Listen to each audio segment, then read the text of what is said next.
নমস্কার বন্ধুরা, আমি সুস্মিতা। আমার চ্যানেলে আপনাদের স্বাগত। প্রতিটা বাড়িতেই বাচ্চারা খুব বায়না করে, মা এটা খাবো, মা ওটা খাবো।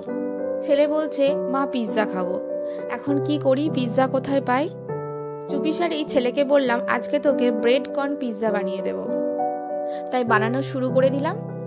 প্রথমেই কতগুলো ব্রেড নিয়ে নিয়েছি, তারপরে দিয়ে দিলাম সস। আপনারা পিৎজা সসও দিতে পারেন, নর্মাল কেচাপও দিতে পারেন। প্রত্যেকটা ব্রেডেই সস লাগিয়ে নিয়েছি। এবার দেব মেয়োনিজ।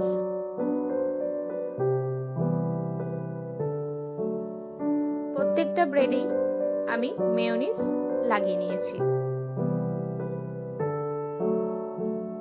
এবার দেব স্লাইস চিজ। চিজ দেওয়ার পরে দিয়ে দিয়েছি ক্যাপসিকাম, পেঁয়াজ, টমেটো।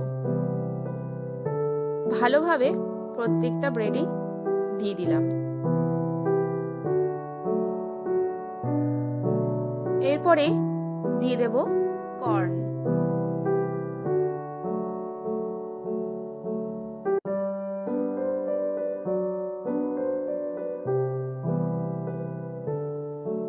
এই ব্রেড কর্ন পিৎজা বাচ্চাদের টিফিনেও দিতে পারেন।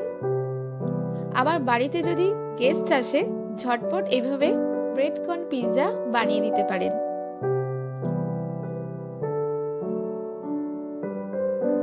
গেস্টরা একবার হলেও আপনার প্রশংসা অবশ্যই করবে।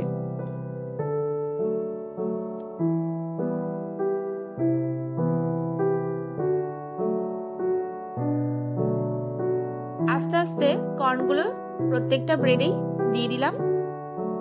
তারপরে দিয়ে দেবো চিলি ফ্লেক্স। এই চিলি ফ্লেক্সটা কিন্তু আমি বাড়িতেই বানিয়েছি।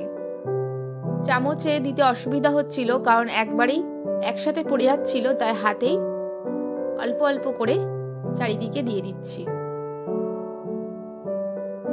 চিলি ফ্লেক্স দেওয়া হয়ে গেছে সবগুলো ব্রেডেই। এরপরে একটা তাওয়া গরম করে নিচ্ছি। একটা থালার ওপরে ব্রেডগুলো দিয়ে দিলাম।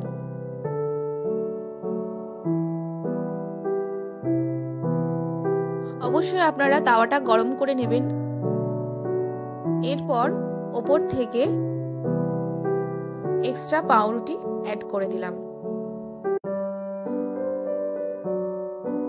একদম লো ফ্লেমে দিয়ে এটা ঢাকা দিয়ে দিলাম আধা ঘন্টার জন্য। দেখুন, আধ ঘন্টা পরে চলে এসেছি। আমার রেডি হয়ে গেছে ব্রেড কর্ন পিৎজা। এটা নামিয়ে নিই।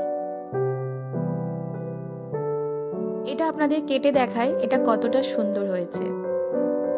একদম পারফেক্ট হয়েছে, খেতেও দুর্দান্ত হয়েছিল। আপনারাও ঝটপট এইভাবে ব্রেড কর্ন পিৎজা বাড়িতে বানিয়ে দেখবেন। আমার রেসিপি যদি ভালো লেগে থাকে অবশ্যই সাবস্ক্রাইব করুন, লাইক করুন, কমেন্ট করুন।